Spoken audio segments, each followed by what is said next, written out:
Buenas noches a todos, espero se encuentren muy bien. Vamos a empezar a las 1:15, así que para que todos se terminen de conectar. Gracias, licenciado. Buenas noches. Gracias, licenciado. Buenas noches.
Bueno, otra vez saludo a los que se acaban de incorporar. Gracias a todos por el tiempo, por ser lo más puntual posible.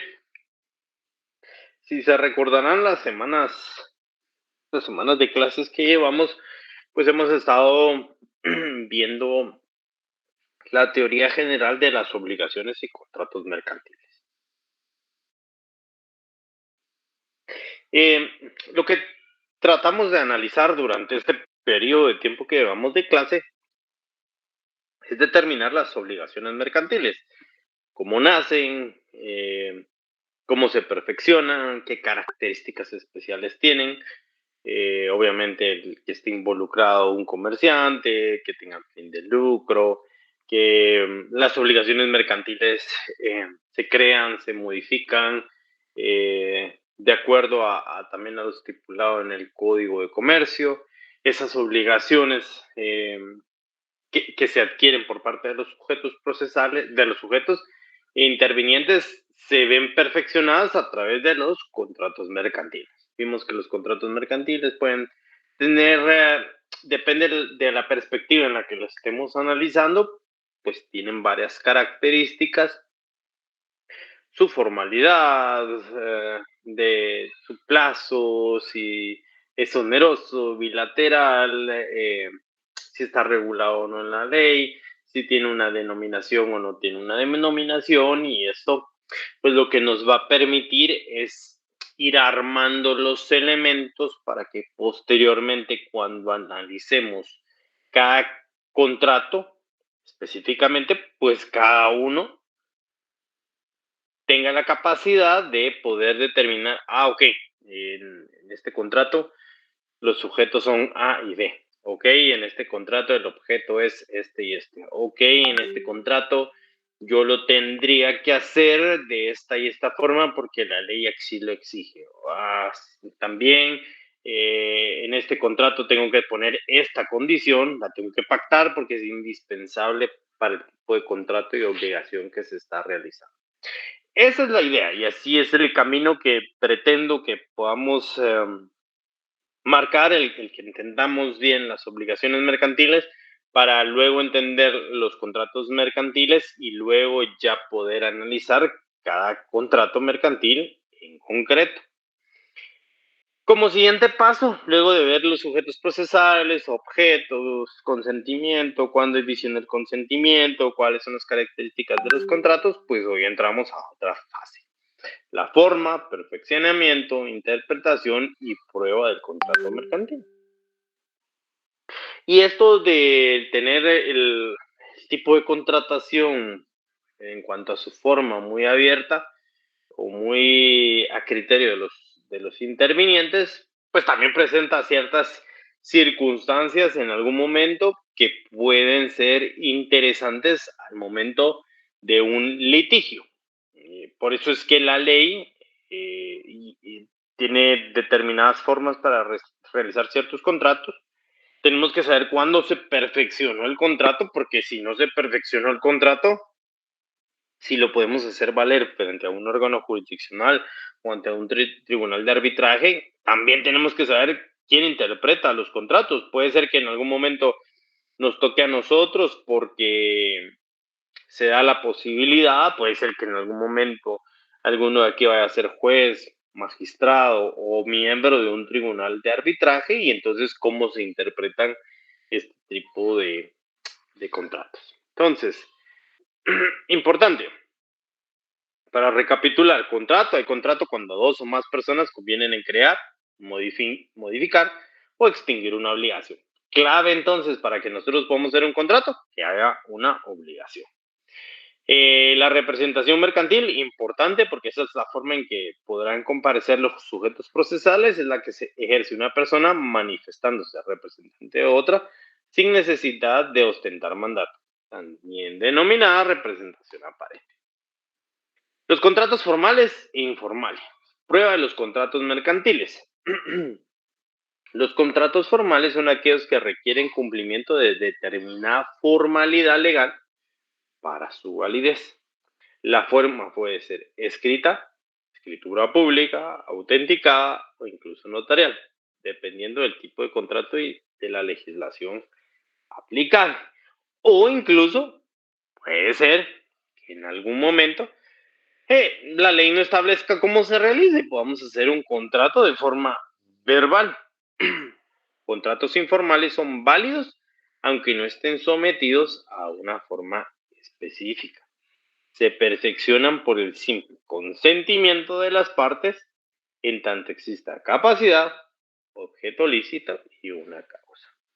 Esto lo que nos quiere decir es que hay dos formas. Los formales es porque la ley ya nos establece alguna forma en la que se debe redactar y en la que se debe de hacer constar la obligación que se está contrayendo, mientras que hay otras circunstancias, otros tipos de contratos en los que no es necesario que se haga constar de alguna manera el tipo de contratación que se está haciendo.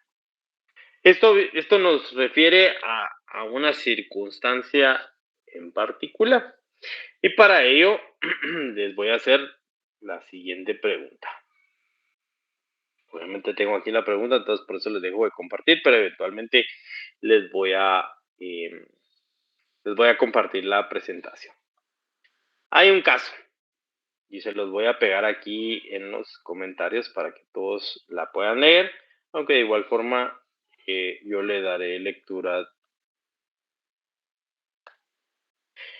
La empresa constructora Alturas de Cayala, Sociedad Anónima, promete verbalmente vender un apartamento a un comprador.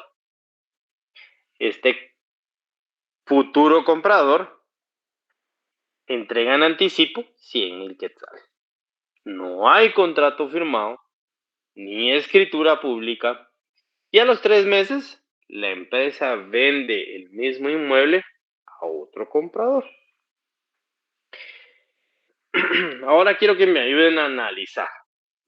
Vamos a poder determinar con ciertos datos específicos qué características puede tener este tipo de obligación. Entonces, 1. ¿Tiene validez el acuerdo verbal? Entonces, si me van escribiendo a mí ahí o alguien se anima a decirlo verbalmente, ideal. Entonces vamos a ir a analizar. ¿Qué creen ustedes? ¿Tiene validez el acuerdo verbal? Sí podría tenerlo, Lick, pero tendría que haberse perfeccionado por medio de una escritura. Ok, ahí tenemos el primer punto, que Juan Carlos dice que sí, pero se tuvo que haber hecho de otra forma. David, creo que me levantó la mano. David. No, buenas noches, licenciado. No, licenciado, no tiene validez porque las palabras se las lleva el viento y porque de boca solo los besos, dijera alguien por ahí. Entonces tiene que haber una seguridad jurídica y se da por medio del escrito. Ok, David dice que no. Gracias, David. Eduardo, ¿qué pensás? Buenas noches, licenciado. Fíjate que a mi criterio no tiene validez porque al tratarse de un bien inmueble tendría que estar en una escritura pública de promesa, la cual debería estar inscrita en el registro de la propiedad. Entonces no tendría validez. Ok, interesante, gracias. Verbal. Ok. De ahí tengo a Jafet. Yo diría que sí hay validez, licenciado. El problema aquí radica en el que pidió el anticipo, que él tiene el problema de cómo respaldar su dicho. Pero como tal, el negocio, en mi opinión, sí tiene validez. Claro, en lo que viene siendo la regulación civil, cuando dice que los contratos verbales hay una cierta cuantía, pero en este caso, como no es civil y es mercantil, siempre y cuando la ley no la especifique, yo diría que sí es válido, porque además aquí también entraríamos al que la persona, en este caso de la sociedad anónima, tendría que justificar el porqué de recibió 100,000 quetzales, porque si no también caeríamos al enriquecimiento sin causa. Bien, punto importante, el recibir dinero sin una justificación, pues caemos efectivamente en eso que mencionaba Jafet. Carlos Cruz, por favor. Muy buenas noches, licenciado. Buenas noches, compañeros. Para mí sí tiene validez, ¿sí? Porque hay varios hechos que se están consumando. Por ejemplo, hay un acuerdo de voluntades, hay un documento de crédito de por medio y existe del lado de la inmobiliaria, va a existir un dolo al momento de vender un bien inmueble que ya tiene en promesa, con documentos comprobados con otro cliente. Para mí sí hay una validez. Ok, interesante. Marjorie, por favor. Buenas noches, licenciado. Pues creería yo que tal vez no tiene validez, aunque recibieron ese como anticipo, tal vez lo podrían devolver o algo así, ya que el artículo 1575 del Código Civil dice, ¿verdad?, que el contrato cuyo valor exceda de 300 quetzales debe constar por escrito, y abajo dice, si el contrato fuera mercantil, puede hacerse verbalmente si no pasa de 1000 quetzales. Y como en este caso sí excede ese monto, pues entiendo que no tiene validez. Ok, Verónica. Buenas noches, licenciado. En mi opinión, yo considero de que no es necesario un contrato, ¿verdad? Sino esto debido a que hay libertad de forma, que la ley no exige la formalidad que conste en escritura pública, por lo que la libertad de forma está regulada en el artículo 671 del Código de Comercio, pero la mayoría acostumbra hacerlo por escrito. Ok, vamos a leer el 671 que mencionaba: los contratos de comercio no están sujetos para su validez a formalidades especiales, cualesquiera que sean la forma y el idioma en que se celebren, las partes quedarán obligadas de la manera y en los términos que aparezca que quisieron obligarse los contratos celebrados en el territorio nacional. ¿Alguien más me levantó la mano? ¿No? Vamos a leer... ¿Sí? ¿Quién me levantó la mano, perdón? Yo había levantado la mano. Yo ¿sí? considero que no es válido porque sí está regulado en el Código Civil y es un contrato solemne en el que establece que la promesa tiene que constatar en una escritura pública. Sin embargo, se podía dar la restitución de los 100,000 quetzales y también se podía llevar una por vía sumaria, que es el juicio tipo mercantil, y también se podría pedir daños y perjuicios, considero yo. Ok, tenemos también ahí una postura interesante. ¿Alguien más? Solo tengo una duda, disculpe, ¿cuál es el artículo que acaba de leer? El que yo leí es el 671. Gracias. Principio de libertad de forma en el Código de Comercio. Fíjense que la verdad que es un tema muy interesante. Ahora, varios me dijeron que no tiene validez. Ok, no tiene validez para algunos y para otros sí tiene validez. Interesante porque, y quiero ver las posturas, porque para quienes me dicen que no tienen validez, y ustedes son abogados del que dio los 100,000 quetzales, entonces les pregunto lo siguiente: ¿puede el comprador exigir el cumplimiento? Porque entiendo que para los que me dicen sí tiene validez, es fácil, porque entonces sí pueden exigir el cumplimiento porque el contrato es válido. Ahora, si yo les pregunto a los que me dijeron que no, ¿pueden exigir la validez del contrato? ¿Qué pensarían? ¿Sí o no? ¿Y por qué? Si me van levantando la mano, ideal, y si no me lo van escribiendo, y aquí voy leyendo algunos mensajes también por escrito. ¿Qué creen? A los que me dijeron que no, ¿creen que podría el comprador exigir el cumplimiento?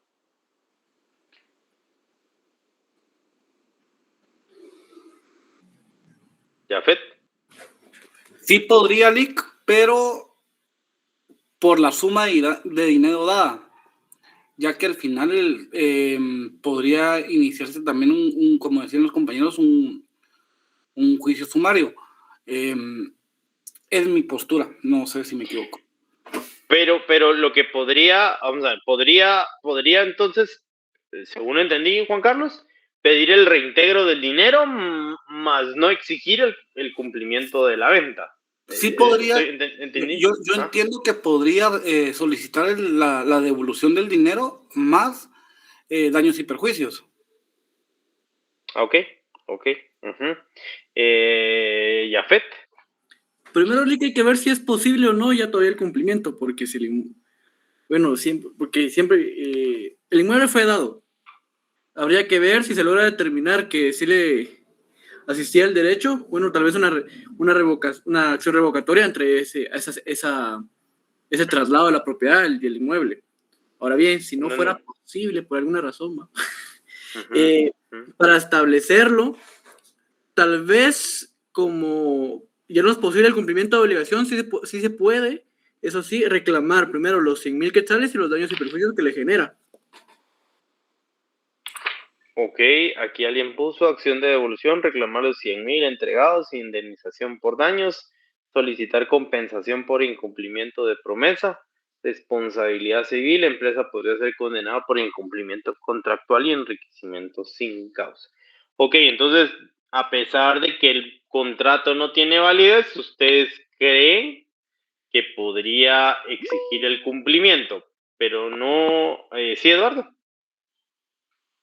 Disculpe, licenciado, solo tengo una duda. Entonces, ¿sí hay contrato o no hay contrato? Porque inicialmente se había hablado de que era verbalmente. Exacto. No es verbal, es verbal. Ok. Si fuese así, o sea, mi postura como el abogado de la parte que está, que no logró hacer la compra del inmueble, yo tal vez interpondría alguna acción penal. Pero yo sé que no estamos en el curso de penal, ni mucho menos, pero yo me iría por esa parte porque como no hay cómo mostrar un contrato mercantil ni una obligación civil, y sí hay cómo demostrar un depósito que se pudo haber hecho, yo me iría por la parte penal. Ok. Por estafa alguien menciona aquí, Eduardo, otra vez. Vic, ¿podríamos buscar algún tipo de sentencia en la cual nos podría apoyar en este tema?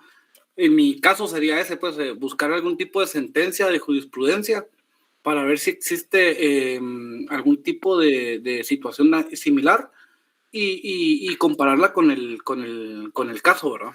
Ese es mi punto de vista si yo lo llevaría. Ok, y es que luego vamos a ver todas las aristas que me han mencionado. Solo le voy a dar, alguien más me levantó la palabra, Villatoro, solo me parece, sí, por favor. Sí, siento que depende mucho de si el inmueble ya está inscrito o no, porque si ya está inscrito en el registro de la propiedad, eso le da fe registral y aunque la otra persona exija el cumplimiento, lo único que puede exigir es daños y perjuicios y que se le devuelvan los 100,000 quetzales. Sin embargo, si aún no está inscrito, se podría, considero que se podrían presentar pruebas porque sí se considera un contrato verbal, sí es un tipo de contrato y se podían tomar como medidas precautorias tal vez. Se podían demandar de forma inmediata antes de que se registre, pero tendría que ser antes de que esté registrado. Verónica, muchas gracias. Licenciado, yo considero que tal vez no es exigible la devolución del dinero ya que no existe un título ejecutivo. Ahora, si tú estás defendiendo al que dio los 100,000 quetzales, ¿eso le mencionarías que ha perdido los 100,000 quetzales? A ver, es que desde mi punto de vista sí le diría eso porque pues no se cuenta con un título ejecutivo que compruebe lo que él está exigiendo. Ok, gracias. Eduardo, perdón, España, no me aparece el nombre. Eduardo España, correcto, licenciado. Buenas noches. Bueno, en esta parte sí es un poquito delicado el tema, digamos, porque al final pues trata de dinero, pero es como el caso cuando uno presta dinero sin ningún documento a cambio. Eso no quiere decir que mi dinero esté perdido o que no tenga validez, porque al final pues yo lo di de buena fe esperando a que se me retribuyera o en este caso que se me otorgara un bien. A mi opinión, al no tener un título de crédito que pudiera utilizar para poder exigir el pago del mismo, o la devolución, yo buscaría otros medios. Por ejemplo, se me ocurre, tengo WhatsApp, tengo el número de la persona, mira, fíjate que necesito que me pagues los 200,000 quetzales que te digo. Entonces, él claramente va a reaccionar y me va a decir, es que vos no me diste 200,000, vos me diste 100,000. Entonces, primero tengo una prueba donde él está reconociendo el monto que yo le di. Y con esa prueba, poder actuar. Al final, una captura de pantalla, digamos, no es un medio de prueba total, pero me sirve a mí para poder venir y demostrar que yo le di a él esa cantidad y él lo está reconociendo en ese momento. No sé si sea correcta la forma de proceder o que fuera la más ética, podríamos decirlo, pero ayuda a garantizar la devolución del dinero de alguien que simplemente estaba creando una estafa, digamos. Ok. Muchas gracias, Eduardo. ¿Alguien más? Por aquí, Clara, ahorita te doy la palabra a César. Clara de León sí podría exigir que se cumpla lo acordado con otro bien inmueble. Podría ejercer acciones legales para exigir el cumplimiento, reclamar indemnización según corresponda. Por estafa podría ser el delito, posiblemente. El contrato verbal en compraventa de inmuebles no transfiere propiedad y deja al comprador en situación vulnerable.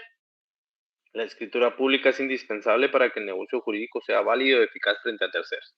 Sí, César.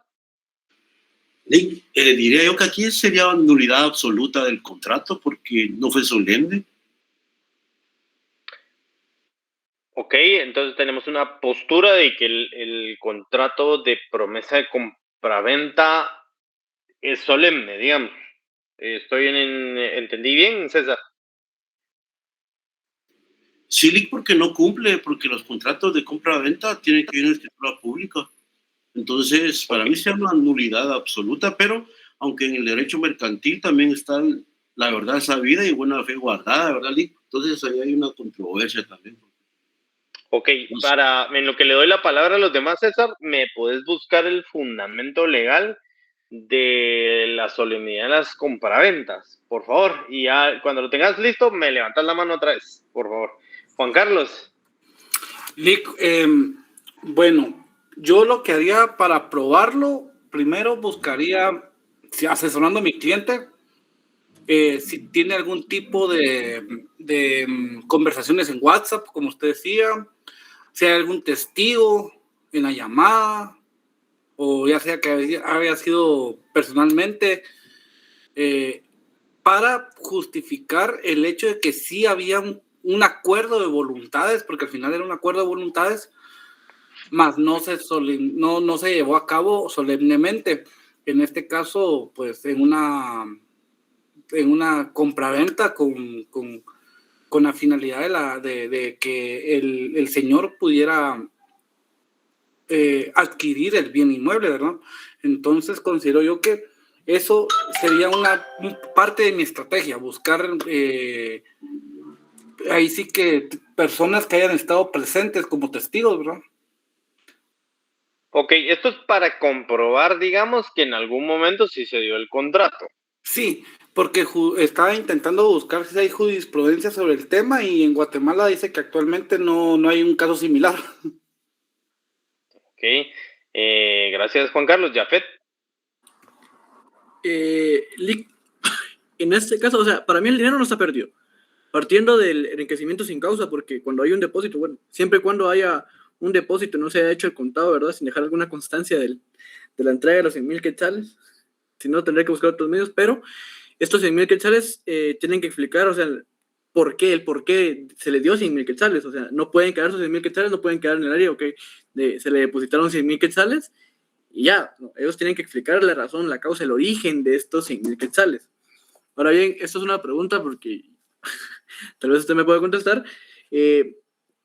La compraventa, hasta donde yo sé, per se no es solemne, porque el artículo 576 indica que los contratos, o sea, celebrados en documento privado son válidos, pero no se pueden inscribir. Y aquí está el problema de la compraventa. La compraventa tiene que hacerse en la escritura pública para su inscripción, pero si se celebra en documento privado, en teoría es válida y está sometida al principio de prueba, porque se puede probar y posteriormente otorgarse la escritura pública. Ok.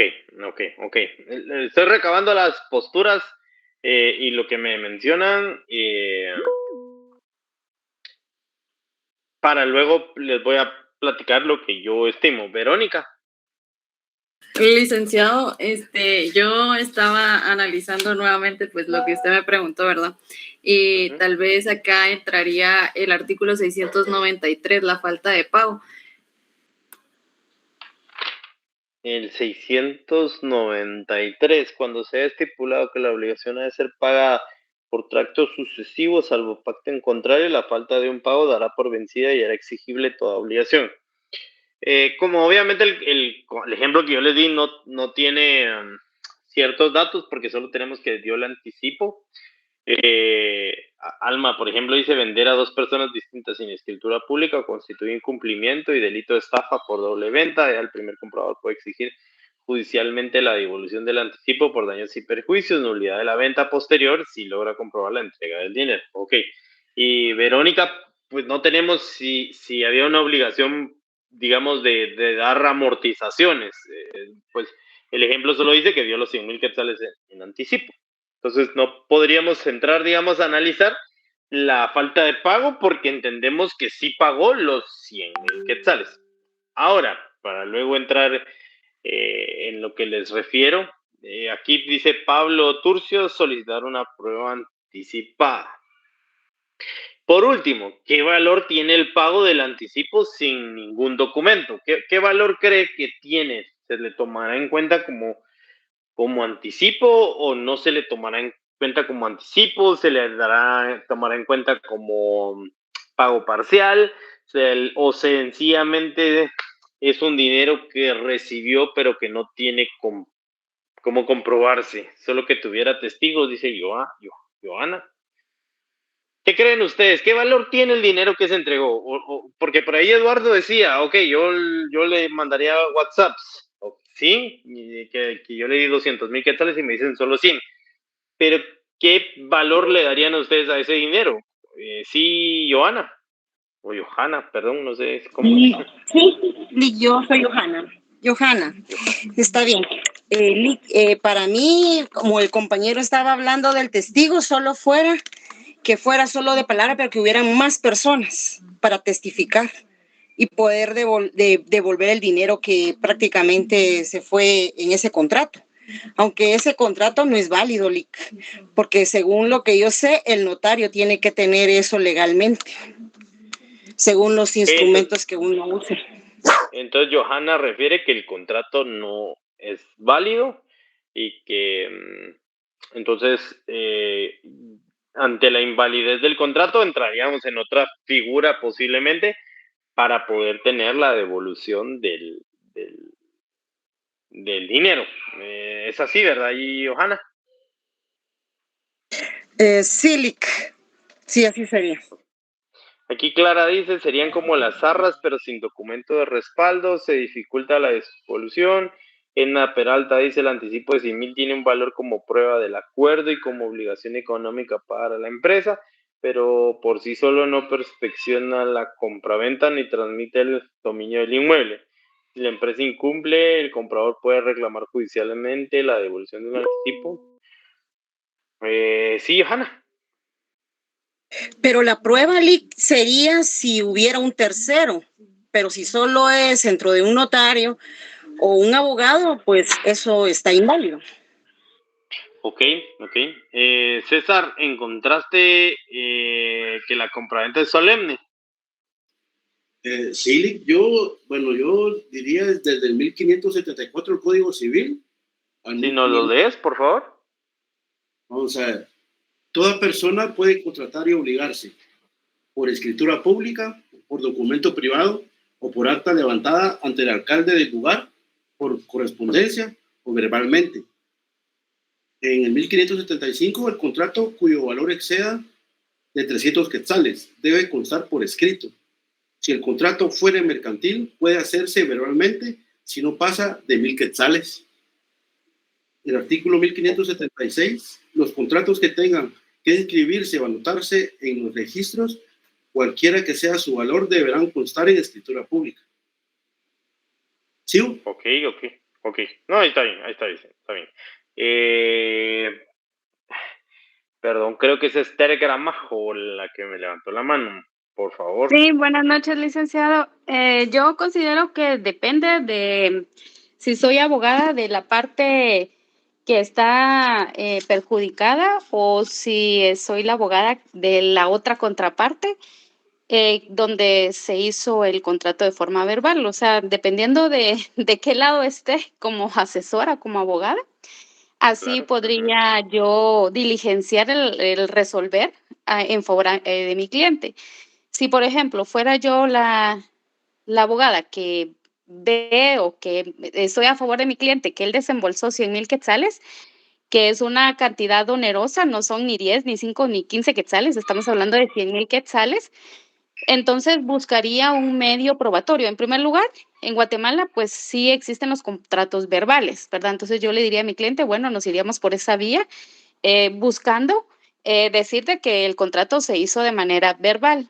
Lo siguiente es buscaría un medio probatorio, ya sea algún depósito, un retiro que haya hecho mi cliente de esos 100,000 quetzales, para pues presentarlo como medio de prueba. También podría, por medio de los bancos o por medio de una orden de un juez competente, solicitar el estado de cuenta de la persona a quien recibió el dinero. Porque pues regularmente si son 100,000 quetzales, no es como que la persona los vaya a guardar debajo del colchón, ¿verdad? O sea, regularmente, tal vez si no fue a depositar los 100,000 a su cuenta, fue a depositar un monto superior, digamos, entre 50,000 o 75,000, porque diría la persona, bueno, voy a guardar 25,000 y solo voy a depositar 75,000, porque pues nadie en estos días anda con tanto dinero, pues así en la mano o debajo del colchón. O sea, regularmente van y depositan un monto superior a ese. Entonces, si fuera del lado de la persona que desembolsó los 100,000, buscaría un medio probatorio para verificar que en primero fue un contrato verbal, en segundo, si existe un depósito o el retiro que hizo mi cliente de su cuenta, ¿verdad? Para poder avalar la postura de que pues a él recupera esos 100,000 quetzales, ¿verdad? En segunda, si fuera de la parte que recibió los 100,000 y que dice, bueno, es que no se firmó ningún documento legal, y el cliente me solicitara a mí decir, mire, o sea, quiero que me defienda, pero yo ya no quiero devolver los 100,000 porque en definitiva no hay ningún documento escrito. Entonces, pues obviamente si estoy de la contraparte, pues le diría, ¿verdad? Buscar fundamentos legales en donde se avale de que no hay ningún medio probatorio, en donde se diga que mi cliente firmó algún documento o algún convenio, ¿verdad? Entonces yo pienso que dependiendo de qué lado esté, así buscaría el fundamento legal para apoyar a mi cliente. Aunque en definitiva, pues siempre se hace el llamado a la conciencia de como abogados, porque pues ahí ya sería un abogado el que haría ese diligenciamiento de pues que también no puede andar uno por ahí haciendo algún contrato y pidiendo esas cantidades onerosas y no querer devolver uno el monto, pues hacer conciencia a eso, porque pues siempre un licenciado decía, cuando hay conflicto entre lo justo y lo que las leyes nos indican, pues fundamentos hay para mediar este caso, pero si voy por el lado de la justicia, pues lo correcto es, aunque esté del lado del cliente y que me diga el cliente, mire, le voy a pagar 25,000 porque yo me quede con esos 100,000 y no devuelva esa plata. En lo personal, yo haría el llamado a decir, bueno, o sea, en primera creo que ni agarraría ese caso, porque pues, porque voy a defender a alguien que de alguna manera recibió un monto de 100,000 y no quiere devolver, simplemente porque no hay un documento escrito. Pero si aún así fuese, hiciera el llamado a la conciencia de, pues, por lo menos un porcentaje de lo que recibió, por el simple hecho de que sí se hizo un contrato, una promesa de compraventa. Entonces, considero que más o menos así lo manejaría dependiendo de qué lado esté defendiendo, licenciado. Ok, muchas gracias. Luego voy a platicar sobre todo lo que me mencionan, pero interesante aquí también porque entramos en un tema un poco más filosófico sobre la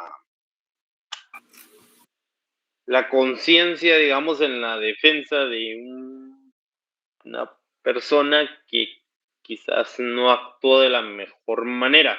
Obviamente eso queda a discreción de cada uno porque en el ejercicio de la profesión, pues esa es la idea, que nosotros podamos asesorar, que podamos procurar, que podamos guiar a las personas que nos contratan y obviamente queda a discreción de cada quien pues el poder decidir si representa o no a alguna persona, pero eso es un tema filosófico, porque para algunos no será importante el tema que menciona Esther, pero para otros sí es importante. Es lo mismo que en algún momento, ¿qué pasaría si yo defiendo a una persona que yo sé que es asesino? ¿Lo defendería, no le defendería? Pero eso es un tema, pues obviamente filosófico, que tal vez en filosofía del derecho será interesante analizarlo, pero ahorita estamos pues viendo mercantil y por eso ya no profundizo en el tema. Diego, por favor. Sí, buenas noches, licenciado. Mire, yo solo como referencia aquí, hubiera que ver cómo dio esos 100,000 quetzales, porque recordemos que la ley de la superintendencia de bancos, que es el ente regulador, cuando uno deposita o retira arriba de 80,000 quetzales, uno debe declarar de dónde proviene el dinero. Se lo digo porque yo compré mi vehículo y cuando fui a sacar dinero, que fue un poquito arriba de 80,000, a mí me hicieron llenar un IBE, ¿verdad? Y me dijeron de dónde provenía mi dinero y para qué, y cuál era el uso que le iba a dar, ¿verdad? En el banco, ¿verdad? Yo lógicamente llené el IBE, de dónde provenía el dinero, pues era de un préstamo que yo había hecho para comprar mi vehículo y el destino del dinero era para la compra de un vehículo, para eso llené el IBE. Entonces hay que ver cómo, digamos, en este caso, que la persona cómo dio el dinero, sí, porque si es arriba de por los 100,000 quetzales, siempre se debe llenar un IBE. Tanto los bancos lo piden a la hora de retirar como a la hora de depositar, ¿verdad? Entonces yo solo un poco de conocimiento para agregar ahí a lo que han dicho los compañeros, pero siempre se llena el IBE, siempre, los bancos siempre lo piden ahora por el tema de lavado de dinero y otros activos, siempre se está pidiendo ahora que se llene un IBE con montos arriba de 80,000 quetzales. Ok, muchas gracias, Diego, aporta bastante. César, por favor. Licenciado, aquí estoy leyendo el artículo 671. En el Código de Comercio regula que los contratos de comercio no están sujetos para su validez a formalidades especiales, cualesquiera que sean la forma y el idioma que se celebre.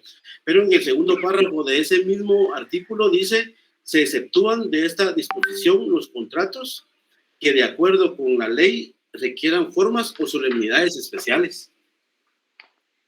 Ok, gracias. Perdón, pero está derogado, compañero. Está derogado el último párrafo del artículo. Gracias, lo voy a corregir.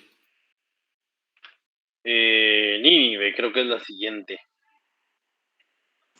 Soy yo siempre Nini Bester, pero se me olvidó bajar la mano, licenciado, perdone.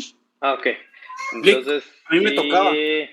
Ok, Juan Carlos. Fíjese que yo encontré ahorita, pues me puse a estudiar un poquito y sí encontré un poquito de jurisprudencia sobre el tema. Dice que la Cámara Penal de la Corte Suprema de Justicia en la sentencia 105-2012 conoció un caso en el que una persona había prometido vender un inmueble, recibió dinero del comprador y posteriormente vendió el inmueble a otra persona. La Cámara analizó incluso la posible sentencia de estafa y defraudación y al final dice que le otorgaron el dinero a la persona y revocar el contrato. Ok. Y tenemos esa sentencia entonces, si nos la compartís en el WhatsApp, estaría perfecto. Okay. De ahí creo que sigue de apellido Guardado, perdón, no alcanzo a leer el nombre que no me aparece aquí. Buenas noches, licenciado. Soy Marjorie. Sí, Marjorie. Ok, es que estoy un poco más confundida. Bueno, al principio yo dije que consideraba que no era válido el contrato, pero más adelante estaba leyendo en el mismo Código Civil que en el artículo 1790 y 1791 dice lo siguiente: por el contrato de compraventa, el vendedor transfiere la propiedad de una cosa y se compromete a entregarla, y el comprador se obliga a pagar el precio en dinero. El contrato de compraventa queda perfecto entre las partes desde el momento en que convienen en la cosa y en el precio, aunque ni la una ni el otro se hayan entregado. Queda prohibido el pacto de retroventa. O sea, yo entiendo que si en este caso la persona, ¿verdad?, ya realizó un anticipo, es porque ya llegaron a un acuerdo de voluntades de cuánto va a costar el inmueble, ¿verdad?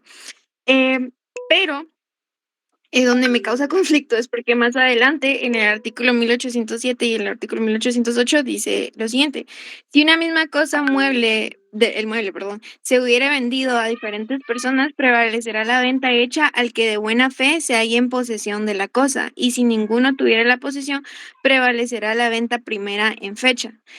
Y el siguiente dice: si la cosa vendida fuera inmueble o derecho real sobre inmuebles, prevalecerá la venta que primero se haya inscrito en el registro, y si ninguna lo ha sido, será válida la venta anterior en fecha.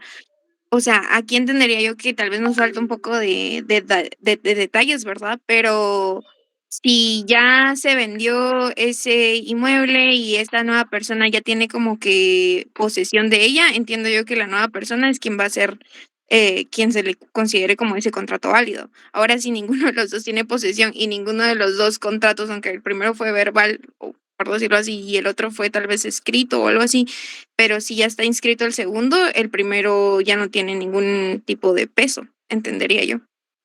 Ok, sí. Luego te voy a responder al final, pero me quedé con las ideas y ustedes me dicen al final si todavía hay más ideas. Sí, Gracias. Johanna. Sí, Lick, acerca de lo que está hablando la compañera Marjorie, hace mucho tiempo mi papá compró un carro y, por decirles, el contrato pues estaba mal hecho. Fue solo de palabra. Él entregó el dinero y va a creer usted que le entregaron el carro, o sea, la cosa, ¿verdad, mi papá? Pero a la hora de fuera hacer aspertaje a ese carro, resulta de que en finanzas me lo encierran y no lo dejan salir porque querían pruebas para verificar si el carro era legalmente por medio de una escritura que él lo había obtenido o solo era verbalmente. Aparte de eso, sí investigaron sobre el dinero en el banco, lo que dijo Diego, ¿verdad? Entonces sí investigaron de dónde había salido el dinero y todo. O sea, aquí tengo un caso real. El carro sí que 1 año o más de 1 año preso o detenido, y pues lo bajaron, ¿verdad? Entonces yo tengo como ahorita ese problema de ver lo que estaba usted hablando sobre este contrato, que verbal no funciona, realmente tendría que ser notarial. Ok, muchas gracias por el ejemplo y gracias a todos por su participación. Les voy a comentar. Obviamente, primero, para poder resolver el conflicto que se nos presenta, digamos, o el problema que se nos presenta, tenemos que ver las figuras legales que vamos a tener involucradas en el asunto que pretendemos resolver. Uno, no estamos resolviendo la compraventa, estamos resolviendo una promesa de compraventa. Si nosotros nos vamos al Código de Comercio y ustedes lo leen, incluso donde lean los contratos mercantiles a partir del 695, pues no llevamos algo específico, salvo por ejemplo en el artículo 706 que nos dice la opción de compraventa, la promesa o la opción de compraventa de cosas mercantiles, las partes son libres de pactar, y por ahí vamos a encontrar unos artículos que nos pueden hacer referencia a la promesa de compraventa. Entonces nos tenemos que circunscribir primero a la promesa de compraventa. Ok, la promesa de compraventa la tenemos que determinar también, porque si es de un bien inmueble o de un bien mueble. ¿Por qué? Porque si nos vamos a la promesa de compraventa de un bien mueble, puede ser que los requisitos sean totalmente distintos a los de un bien inmueble. ¿Por